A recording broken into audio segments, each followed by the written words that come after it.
জয় শ্রীহরি।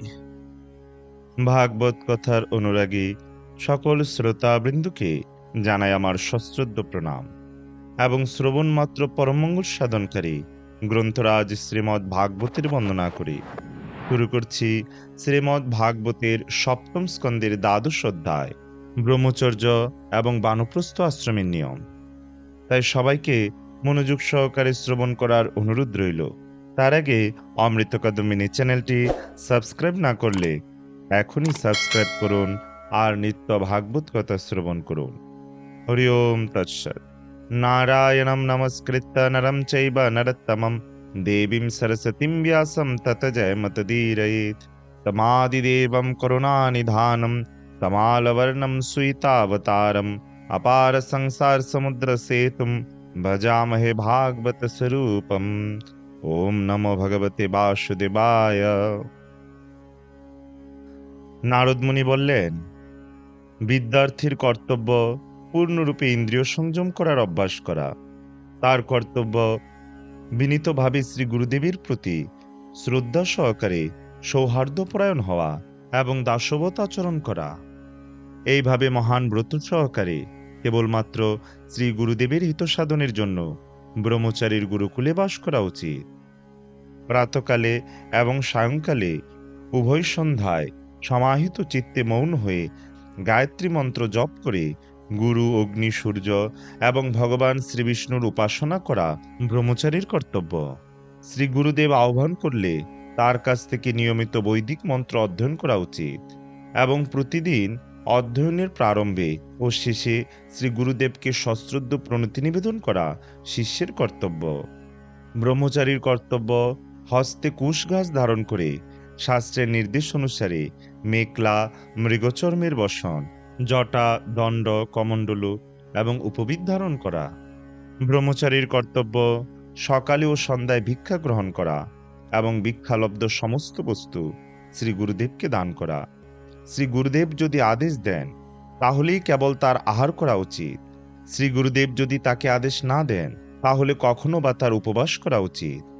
ব্রহ্মচারীর কর্তব্য সুশীল এবং নম্র হওয়া, পরিমিত আহার করা, অনলস এবং দক্ষ হওয়া, শ্রী গুরুদেব ও শাস্ত্রের নির্দেশে পূর্ণ শ্রদ্ধাপরায়ণ হওয়া, জিতেন্দ্রীয় হওয়া এবং স্ত্রী ও স্ত্রৈণদের সঙ্গে যতটুকু প্রয়োজন ততটুকুই ব্যবহার করা। ব্রহ্মচারী অথবা যারা গৃহস্থ আশ্রম গ্রহণ করেননি তাদের কর্তব্য অত্যন্ত দৃঢ়তাপূর্বক স্ত্রীলোকদের সঙ্গে কথোপকথন অথবা স্ত্রীলোকদের বিষয়ে কথোপকথন পরিত্যাগ করা, কারণ ইন্দ্রিয়গুলি এতই বলবান যে তা সন্ন্যাসীর মনকেও বিচলিত করে। গুরুপত্নী যদি যুবতী হন তাহলে যুবক ব্রহ্মচারী তার দ্বারা আপনার কেশ প্রসাদন, গাত্র মার্জন, স্নান এবং তৈলমর্দন আদি কার্য করাবে না। যুবতী স্ত্রী অগ্নির মতো এবং পুরুষ ঘৃতকুম্ভের মতো, তাই নিজের কন্যার সঙ্গে অনির্জনে অবস্থান করা উচিত নয়। তেমনি অনির্জন স্থানে অন্য সময়ে যতটুক প্রয়োজন কেবল ততটুকুই তাদের সাথে সঙ্গ করা উচিত। জীব যতক্ষণ পর্যন্ত পূর্ণরূপে তার স্বরূপ উপলব্ধি করতে না পারে, যতক্ষণ পর্যন্ত তার দেহাত্মবুদ্ধির যে ভ্রান্ত ধারণা, যা তার মূল শরীর এবং ইন্দ্রিয়ের প্রতিবিম্ব মাত্র, তা থেকে মুক্ত না হয়, ততক্ষণ পর্যন্ত স্ত্রী এবং পুরুষরূপে যে দ্বৈতভাব প্রতিভাত হয় তা থেকে সে মুক্ত হতে পারে না। এইভাবে তার বুদ্ধি মোহগ্রস্ত হওয়ার ফলে অধপতনের সমূহ সম্ভাবনা থাকে।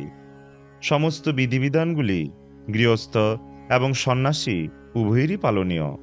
তবে গৃহস্থের পক্ষে সন্তান উৎপাদনের জন্য অনুকূল সময়ে গুরুদেব মৈথুন কার্যে লিপ্ত হওয়ার অনুমতি দেন। এই বর্ণনা অনুসারে ব্রহ্মচর্য ব্রত ধারণকারী ব্রহ্মচারী অথবা গৃহস্থদের অঞ্জন, তৈললেপন, গাত্রমর্দন, স্ত্রী দর্শন, স্ত্রীলোকের চিত্র অঙ্কন, আমিষাহার, সুরাপান, পুষ্পমাল্যের দ্বারা দেহসজ্জা, গন্ধ অনুলেপন অথবা অলঙ্কার ধারণ ত্যাগ করা উচিত। দ্বিজ অর্থাৎ ব্রাহ্মণ, ক্ষত্রিয় অথবা বৈশ্যের কর্তব্য এই নিয়ম অনুসারে গুরুকুলে বাস করে বেদাঙ্গ এবং উপনিষৎসহ বৈদিক শাস্ত্রসমূহ যথাশক্তি এবং ক্ষমতা অনুসারে অধ্যয়ন করা। যদি সম্ভব হয় তাহলে শিষ্যের কর্তব্য শ্রী গুরুদেবের ইচ্ছা অনুসারে তাকে দক্ষিণা দিয়ে তার অনুমতি গ্রহণ করে নিজের বাসনা অনুসারে গৃহস্থ, বানপ্রস্থ অথবা সন্ন্যাস আশ্রম গ্রহণ করা। মানুষের কর্তব্য অগ্নি, গুরুদেব, আত্মা এবং সমস্ত জীবে সর্ব অবস্থাতেই অধ্যক্ষ ভগবান শ্রীবিষ্ণুকে যুগপৎ প্রবিষ্ট এবং অপ্রবিষ্ট রূপে দর্শন করা। তিনি সব কিছুর পূর্ণ নিয়ন্তা রূপে অন্তরে এবং বাইরে অবস্থিত। এইভাবে অনুশীলন করার ফলে ব্রহ্মচারী, গৃহস্থ, বানপ্রস্থ অথবা সন্ন্যাসী সর্বত্র ভগবানের উপস্থিতি উপলব্ধি করে পরম ব্রহ্মকে হৃদয়ঙ্গম করতে পারেন। হে রাজন, আমি এখন বানপ্রস্থ আশ্রম অবলম্বীর গুণাবলী বর্ণনা করব। নিষ্ঠা সহকারে বানপ্রস্থ আশ্রমের এই বিধিবিধানগুলি পালন করার ফলে মানুষ মুনিদের উচ্চতর গ্রহলোক, মহরলোক প্রাপ্ত হয়। বানপ্রস্থ আশ্রমের ভূমিকর্ষণের দ্বারা উৎপন্ন শস্য আহার করা উচিত নয়। অকর্ষণ উৎপন্ন অপক্ষ শস্য আহার করা উচিত নয়। তার পক্ষে অগ্নিপক্ষ শস্য গ্রহণ করা উচিত নয়। বস্তুতপক্ষে সূর্যকিরণের দ্বারা পক্কফলই কেবল তার আহার্য। বানপ্রস্থের কর্তব্য জঙ্গলে স্বাভাবিকভাবে উৎপন্ন হয়েছে যে ফল, তা দিয়ে তৈরি পুরোডাস যজ্ঞে নিবেদন করা। নতুন নতুন অন্ন প্রাপ্ত হলে তার কর্তব্য সংগৃহীত পুরাতন অন্ন পরিত্যাগ করা। বানপ্রস্থাবলম্বীর কর্তব্য কেবল পবিত্র অগ্নি রাখার জন্য পর্ণকুটিরে অথবা পর্বত গুহায় আশ্রয় গ্রহণ করা, কিন্তু তিনি স্বয়ং হিম, বায়ু, অগ্নি, বর্ষা অথবা সূর্যকিরণ সহ্য করবেন। বানপ্রস্থ আশ্রম অবলম্বীর কর্তব্য জটাধারী হয়ে কেশ, রোম, শুশ্রু বর্ধিত হতে দেওয়া। তার শরীরের ময়লা পরিষ্কার করা উচিত নয়। তার উচিত কমণ্ডলু, মৃগচর্ম, দণ্ড, বলকল এবং অগ্নিবর্ণ পরিচ্ছদ ধারণ করা।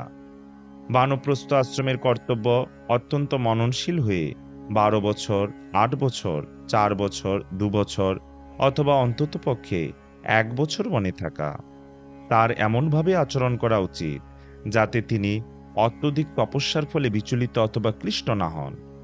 যখন তিনি ব্যাধি অথবা বার্ধক্যবশত আধ্যাত্মিক চেতনায় উন্নতি সাধনের জন্য নিজের কর্তব্যকর্ম অনুষ্ঠানে অথবা বেদ অধ্যয়নে অক্ষম হবেন, তখন কোনো আহার গ্রহণ না করে তার অনশন করা উচিত।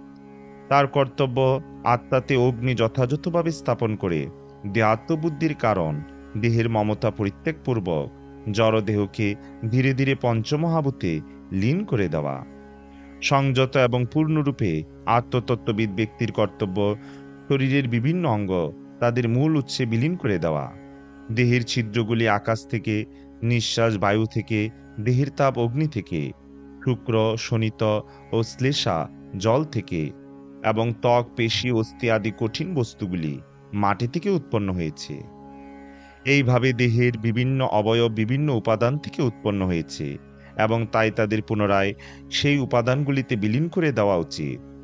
তারপর বাক্যের সঙ্গে বাক ইন্দ্রিয়কে অগ্নিতে সমর্পণ করা উচিত। শিল্প সহস্তদয় ইন্দ্রদেবকে অর্পণ করা উচিত। গতিসহ পদদয় বিষ্ণুকে নিবেদন করা উচিত।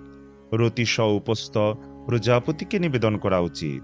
বিসর্গসহ পায়ুকে মৃত্যুতে অর্পণ করা উচিত। শব্দসহ শ্রবণেন্দ্রিয়কে দিকসমূহের অধিপতি দেবতাদের নিবেদন করা উচিত।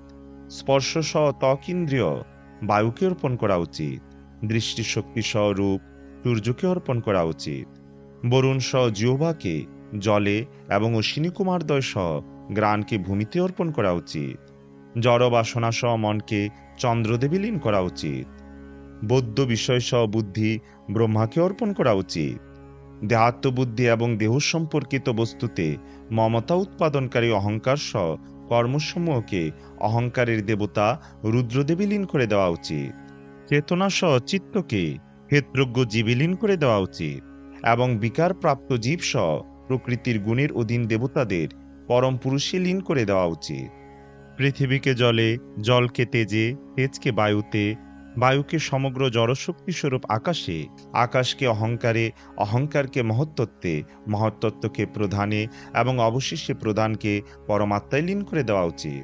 এইভাবে যখন সমস্ত জড় উপাধি তাদের জড় উপাদানে লীন হয়ে যায়, তখন পূর্ণ চিন্ময় জীব পরম পুরুষের সঙ্গে গুণগতভাবে এক হওয়ার ফলে তার জড় অস্তিত্ব থেকে বিরত হবে। ঠিক যেমন কাঠ দগ্ধ হয়ে গেলে আর তখন অগ্নিশিখা থাকে না।